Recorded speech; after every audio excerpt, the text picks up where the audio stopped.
नमस्कार मित्रांनो, मी तुमचा लाडका अवधूत गौरी अवधूत तुमच्या लाडक्या चॅनलवरती पुन्हा एकदा स्वागत करतोय। आज आपण जाणार आहोत आणखीन एक ग्रामीण मंदिर बघण्यासाठी। आजवर खूप काही मंदिर आपल्या व्हिडिओमार्फत तुम्हाला बघायला मिळाले असतील आणि ही सगळी मंदिरं जरी ग्रामीण असली तरी यांचा काही ना काही इतिहास होता आणि तशाच प्रकारचा आज एक मंदिर आपण बघायला जाणार आहोत।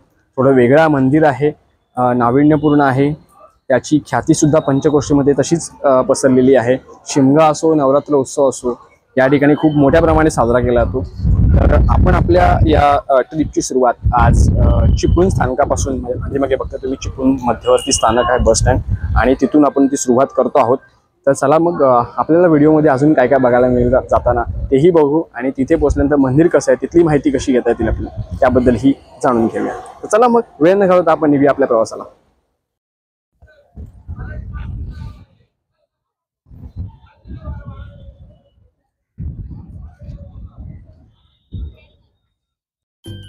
आपण आपल्या प्रवासाची सुरुवात चिपळूण मध्यवर्ती बस स्थानकापासून करत आहोत।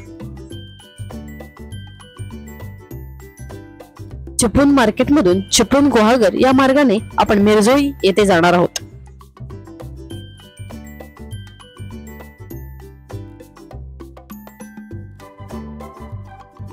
चिपळूण मधून गोहाळघरकडे जाण्यासाठी हा डाव्या बाजूचा जो मार्ग दिसत आहे त्याने सुद्धा तुम्ही गोहाळघरकडे जाऊ शकता।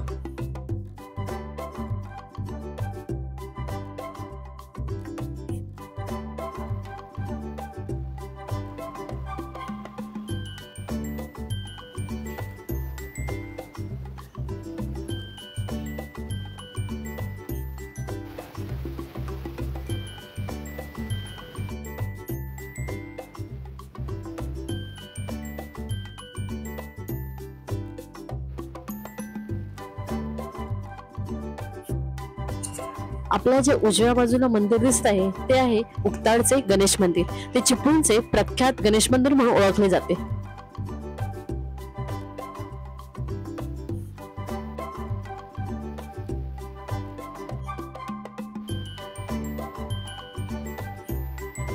हा जो डाव्या बाजूचा रस्ता तुम्हाला दिसत आहे तो आहे लाईफ केअर हॉस्पिटलकडे येण्या जाण्याचा रस्ता।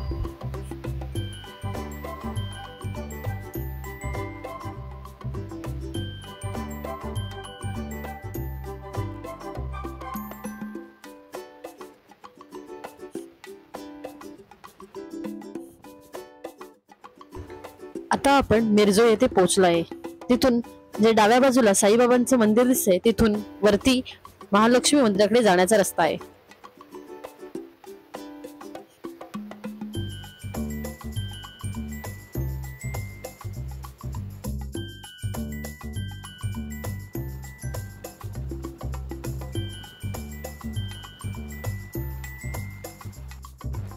कोकणचा सुंदर निसर्ग, आजूबाजूला वाहणारे झरे याचा आनंद घेत आम्ही पोचलो मिरजोळी या ठिकाणी आणि आता प्रतीक्षा होती ती म्हणजे मंदिरात पोहोचण्याची।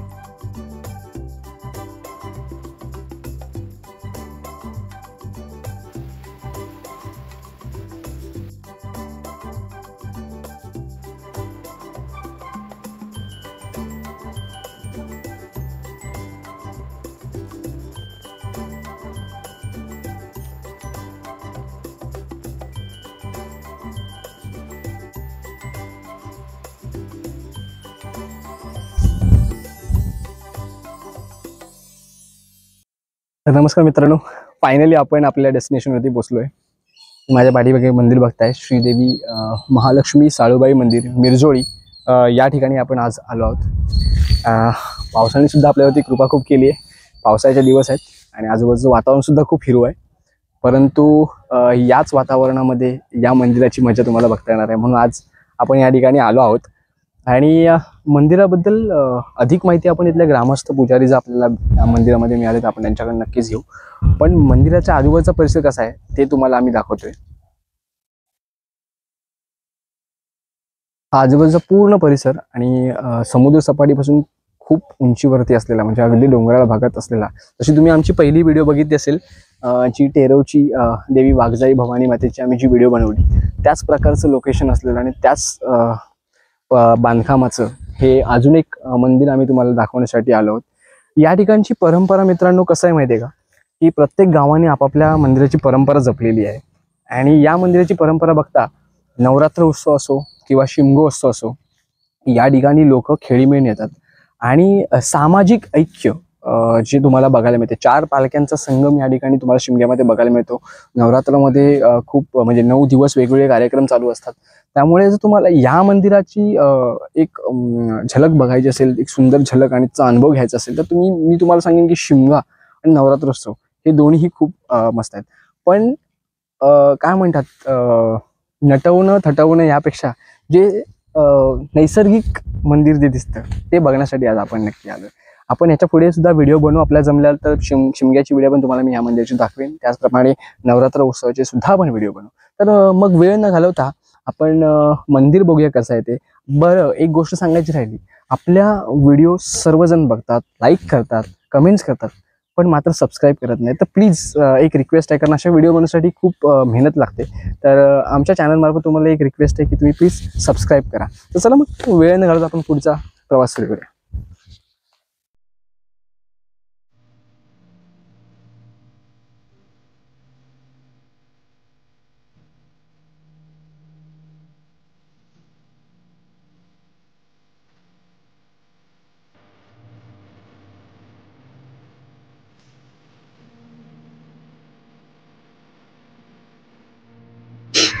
मंदिरात प्रवेश करताच उजव्या बाजूला आपल्याला ज्या देवी आईचं दर्शन होतं तीच आहे देवी आई श्री महालक्ष्मी.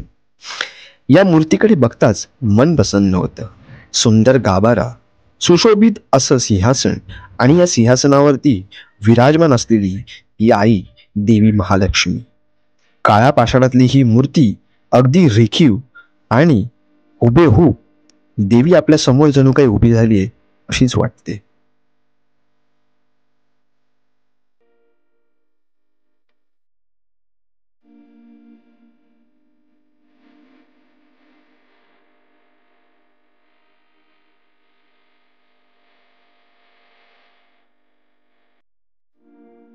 देवी आई महालक्ष्मीच्या समोरच आणखी एक गाभारा दिसतो, तो म्हणजे देवी आई साळूबाई यांचा. या दोन्ही देवी एकमेकांसमोर स्थित आहेत. त्यांचे गाभारे एकमेकांसमोर आहेत आणि यांच्या गाभाऱ्याचं सुशोभीकरण, रेखाटन आणि या मूर्त्या या सुद्धा त्याच प्रकारच्या आणि त्याच बनावटीच्या काळ्या पाषाणातल्या आहेत. देवींकडे बघताच मन अगदी पूर्णपणे प्रसन्न होऊन जात.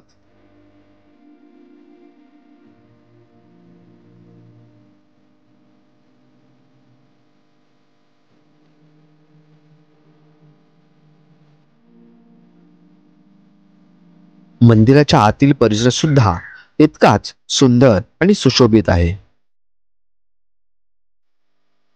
समोरासमोर असणारे हे गाभारे जणू काही एकाच ठिकाणाहून दोन्ही देवींचं दर्शन देण्यासाठीच बनवलेले असावेत असा भास होतो.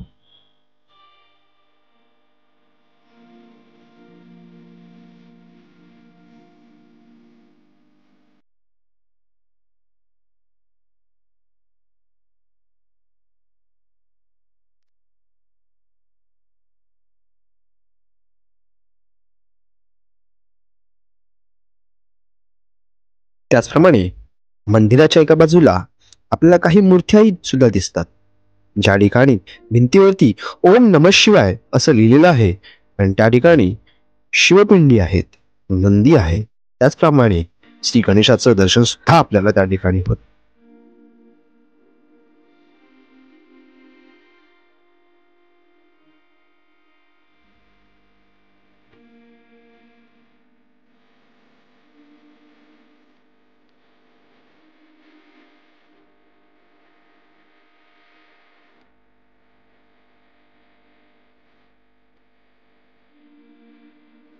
मंदिराच्या दुसऱ्या बाजूने एका दरवाजाने आतमध्ये गेले असता आम्हाला कळालं की या ठिकाणी ज्या मूर्त्या आहेत त्यांना देवींचे शिपाई असे म्हटले जाते, जे देवींचे रक्षण करते म्हणून ओळखले जाते.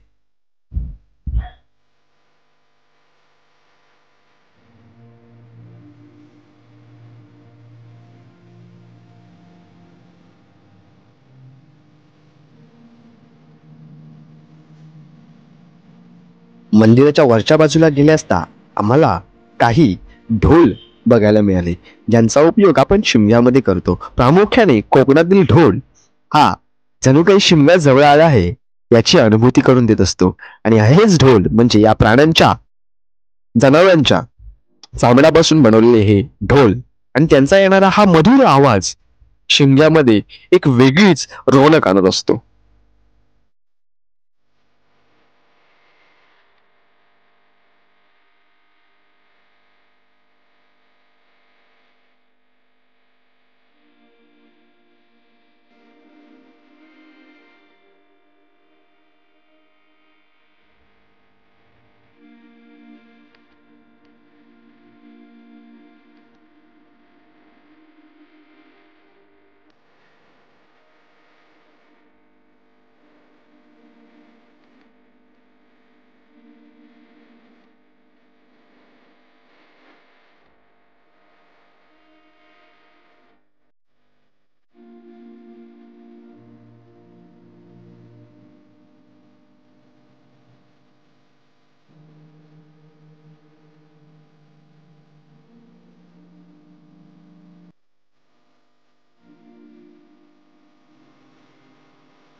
तर मित्रांनो, तुम्ही मंदिर आतून बघितलं कसं होतं, छान होतं.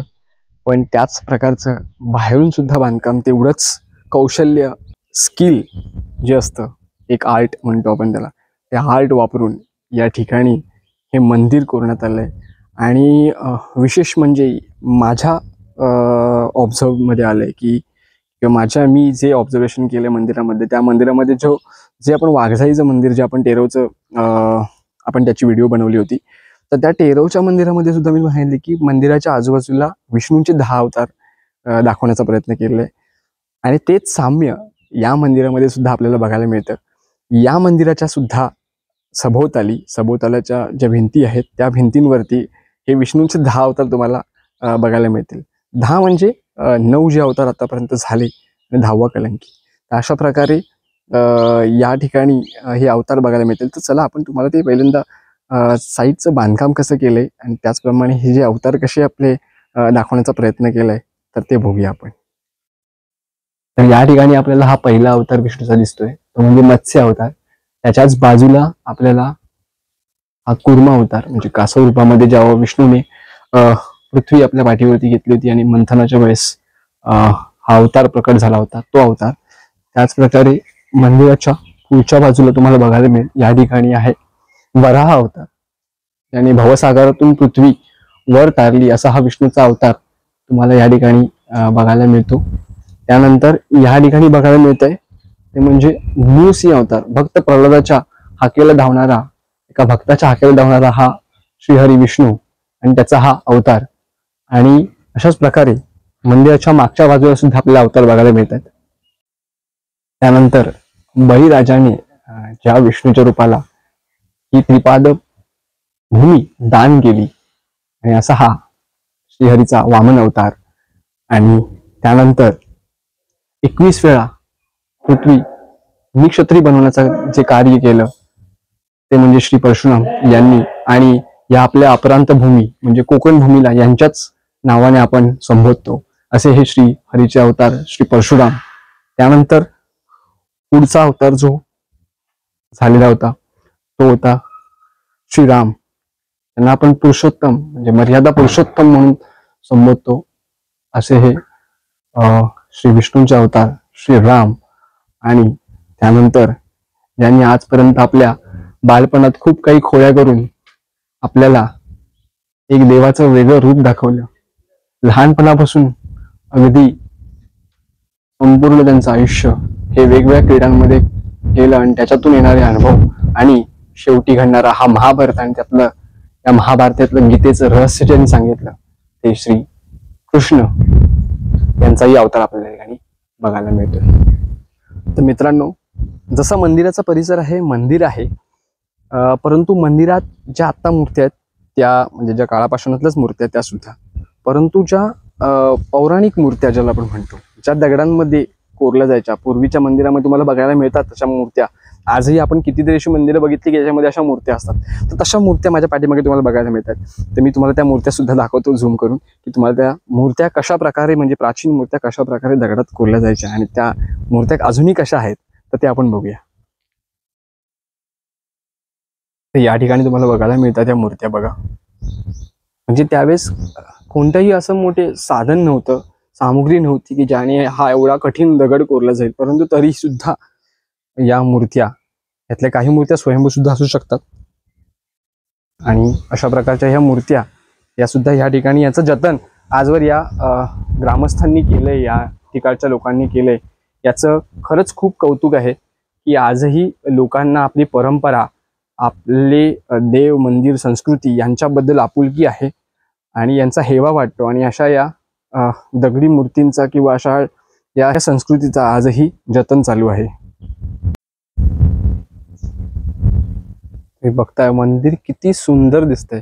मी तुम्हाला लांबून मुद्दामून दाखवतोय की बघा मंदिराचा कळस, त्याच्यावर असणारा तो ध्वज आणि आजूबाजूला केलेलं बांधकाम इतकं सुरेख आहे की म्हणजे आजच्या या धावत्या जगात सुद्धा अशा प्रकारची मंदिरं या ठिकाणी हे गाव आणि हे लोक यांचं संवर्धन करतायत आणि आपल्या संस्कृतीला पुढे जपण्याचा किंवा आपल्या या पुढच्या पिढीला काहीतरी देण्याचा प्रयत्न या ठिकाणी खरंच खूप कौतुकास्पद आहे.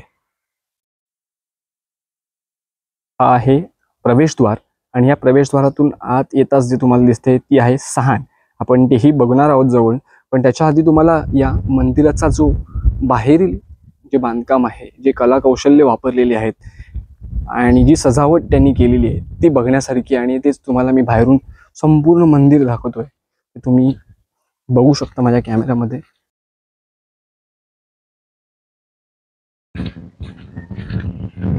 म्हणजे मंदिरावरती असणारे रंगकाम असेल किंवा कोरीव काम असेल किंवा या ठिकाणी ज्या या विष्णूंच्या मूर्त्या दाखवलेल्या आहेत ते असतील, मंदिराचं संरक्षण व्हावं म्हणून ग्रिल, ध्वज, त्या ठिकाणी असणारे या अनेक वस्तू, CCTV कॅमेरा सुद्धा या ठिकाणी लावून या ठिकाणी सुरक्षितेचा पूर्णपणे या ठिकाणी काळजी घेतलेली आहे. त्याचप्रमाणे मंदिराच्या मागच्या साईडला तुम्ही बघता या ठिकाणी गोमुख आहे.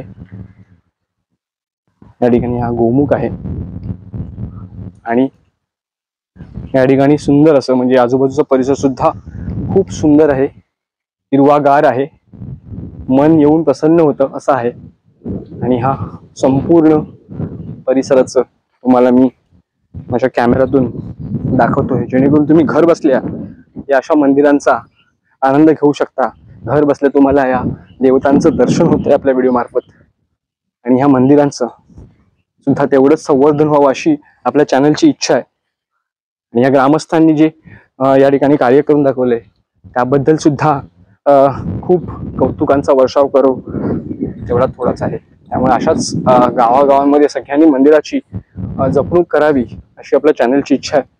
त्यामुळे अशी नवीन नवीन मंदिर आणि अशी जुनी मंदिरं नव्याने उभारलेली ही आपल्याला बघायला मिळते.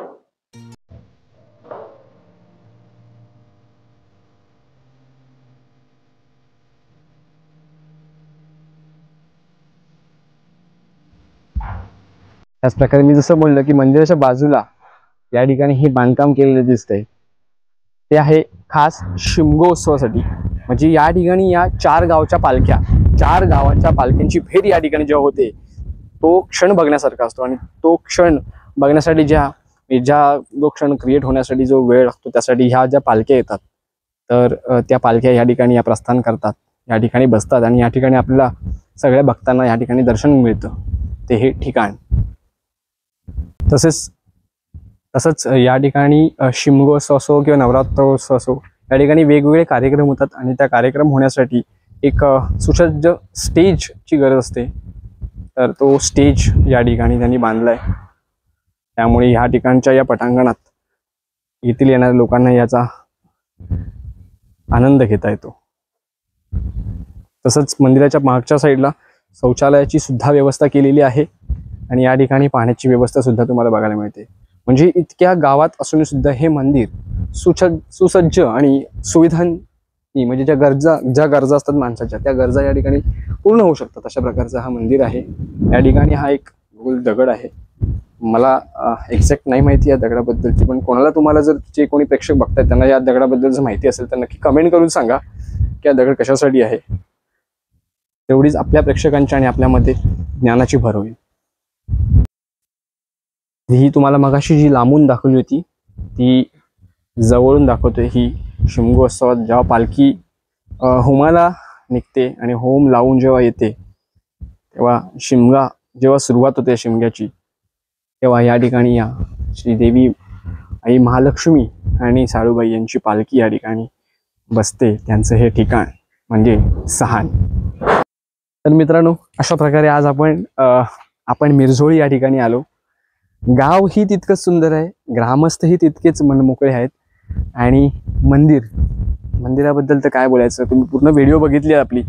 मंदिरातील एक एक गोष्ट खूप बारकाईने केलेली आहे. मंदिराचं बांधकाम असू दे किंवा मंदिरातली आतली जी मूर्ती आहे त्याची सजावट असू दे किंवा या ठिकाणी जी रोषणाई होते त्या रोषणाईच असेल किंवा ह्या ठिकाणी होणारे उत्सव म्हणजे नवरात्र उत्सव असो किंवा शिमगोत्सव असो, ते या ठिकाणी येणाऱ्या भाविकांना सुसज्ज आणि सुविधा असून सुद्धा आपल्याला कसं मिळेल, तर या प्रकारचा या ठिकाणी एका गावामध्ये हा सुंदर प्रयत्न आहे. आणि खरंच आपल्या चॅनल मार्फत त्यांना खूप खूप धन्यवाद. असे हे मंदिर आपल्या या चॅनल मार्फत सगळ्यांना बघायला मिळतात. याचं खरं श्रेय इथल्या ग्रामस्थांना जातं. इथले जे अध्यक्ष आहेत या मंडळाचे असतील किंवा या मंदिराचे ट्रस्टी असतील, तर या सगळ्यांना ह्याचं श्रेय जातं. कारण मुळेच आपण ह्या ठिकाणी पोहोचू शकलो. या ठिकाणी येऊन हे मंदिर सुंदर आपल्या व्हिडिओ मार्फत जे लोकांना इकडे येऊन बघणं शक्य होत नसेल तर त्यांना आपल्या या व्हिडिओ मार्फत ते बघायला मिळते. तर मित्रांनो, खूप काही आम्ही दाखवण्याचा प्रयत्न केलाय. तरी पण जर तुम्ही या मंदिराला या अगोदर कधी भेट दिली असेल आणि तुम्हाला यामधील काही जास्त माहिती असेल तर कमेंट करून नक्की सांगा. कारण शेवटी तुम्हाला माहिती आहे की तुमच्या कमेंट सुद्धा आमचे प्रेक्षक बघत असतात, हे भाविक बघत असतात आणि ह्या कमेंटनी सुद्धा खूप काही माहिती आपल्याला पोहोचवता येते. तर मित्रांनो, व्हिडिओ जर आवडला असेल तर लाईक करायला विसरू नका. आणि हो, आपल्या मित्र असतील, परिवार असेल, तुमचे जे काही जाणकार लोक असतील त्यांच्यापर्यंत ही व्हिडिओ जास्तीत जास्त शेअर करा आणि चॅनलवरती असाल तर सबस्क्राईब करायला विसरू नका. धन्यवाद.